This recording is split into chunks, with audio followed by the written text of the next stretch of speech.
bank's architecture is what you would have called futuristic, back when you dreamed of that future that would be less squalid than the present. Story above, story of curves and spires and balconies, all in gleaming metal.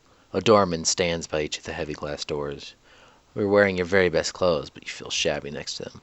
The loan broker's office is equally intimidating. Large computer monitors fill the walls with stock quotes and other information spilling down them almost too fast to read. You occasionally glimpse the names of places that you've only seen in movies. Aldebaran, Tarazad, Earth.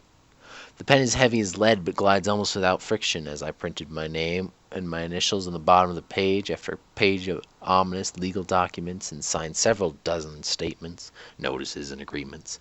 The banker, a balding middle-aged man in a suit that I suspect cost more than the starship you're about to purchase, flips the page past you quickly, uttering a curt, "Sign here, now here." As he points to each page, he moves swiftly, mechanically. The only moment when he becomes truly animated is when he's explaining the truth and lending statement to you. You are borrowing 4,800,000 credits, he says, to be repaid over the course of 1 year. Your daily interest rate is 0.4%, which means that your daily payments are 2,503 credits, and by the end of the year you will have paid a total of 434,000 credits in interest. Sign here. He grins. I sign my name one final time. Signed, Captain Dangus. The elevator is so well tuned that I didn't even realize it was moving until it had deposited me back in the lobby. But as soon as I left the bank, I was smiling. This crazy adventure suddenly feels real to me. I'm gonna do it. I'm gonna finally get off this planet. Compared to the bank, I felt much more at home in the shipyard, walking among the rusted-out hulks and newer ships that gleam in the sunlight. I smelled grease and dirt and rocket fuel. Wonderful smells. There were 3 ships with models within your price range, so it's time to choose. I had thought about this decision for months now. Choosing a ship was important because they were choosing a lifestyle. There were 3 main paths you could go down as a captain. You could transport people, or cargo, or most dangerously, you could fight. The shuttles were for people, and I didn't really like that idea all that much. People get antsy and panicked in space, and I didn't want to have to deal with that. Cargo was probably my best option. I just had to buy low, sell high, take some side jobs, and soon my fleet would be bursting. And fighting pirates? No thanks. I've played plenty of game sims to be an adequate dogfighter, but that was the virtual world. I only had one try here. So I went with my best bet, and I bought a star barge. I can't believe I forgot about this. A name. In all my time of thinking, I'd never come up with a good name for the ship. I needed to think of one fast, as no doubt the yard owner was getting annoyed watching me stand there and tap my toes in thought. I tried to pull something out from all my years in school and doing tiring jobs for a name. A name. I hazily remembered a story I heard from a classmate in school about weird animals from the Sol system. He said something about this big aquatic animal that looked real goofy with 2 horns sticking out of its mouth. I just didn't understand it.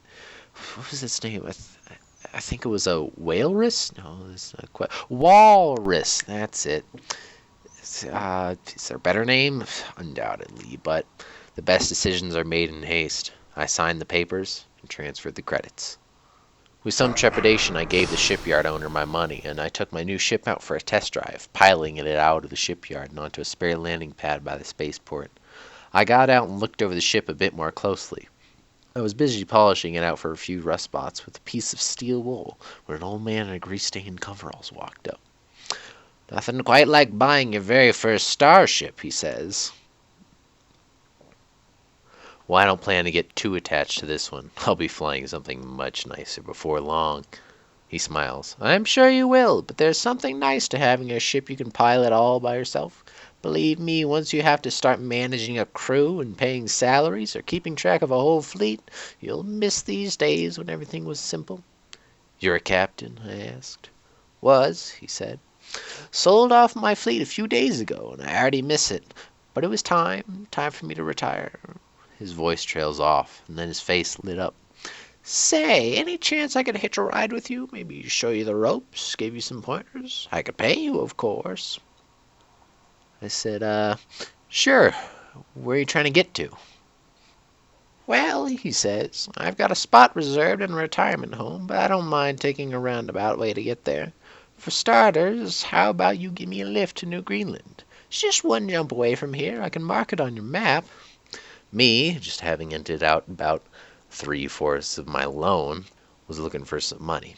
So I said, okay, how much will you pay me? The man scowled and looked at the ground. It's kind of a rude question, he says, but I'll pay you 10,000 credits. I guarantee you that's more than any captain ever gets for carrying one passenger for one day. I realized my luck and I said, thanks, it's really generous. Thank you. Great, he says. My name's James, by the way. Captain Dangus, I said. I'm looking forward to traveling with you, Captain Dangus, said James. As I was helping him wheel his luggage aboard and showing him his bunk, he says, before we take off, you might want to head on over to the trading center and stock up on medical goods. We can sell those for a good profit in New Greenland. Or just take a look at the outfitter if you like, but they don't sell much here compared to on the big manufacturing worlds. I decided to take his advice.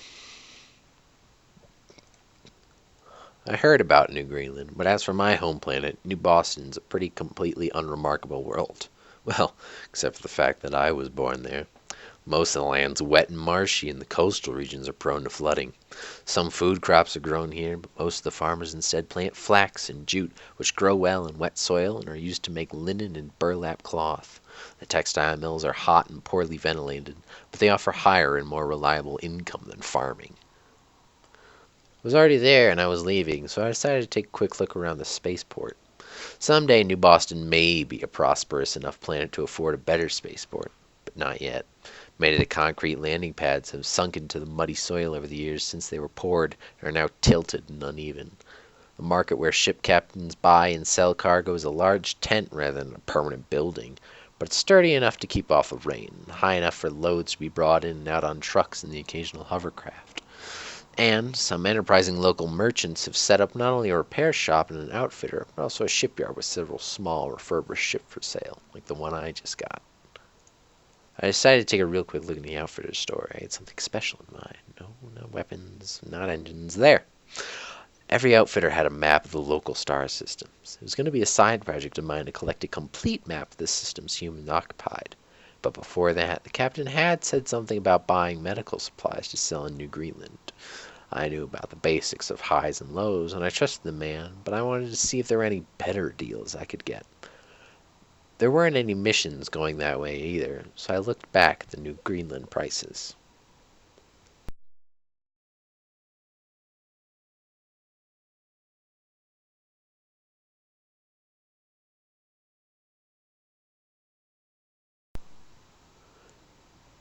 Sure enough, medical supplies gave a 94 credit profit per ton.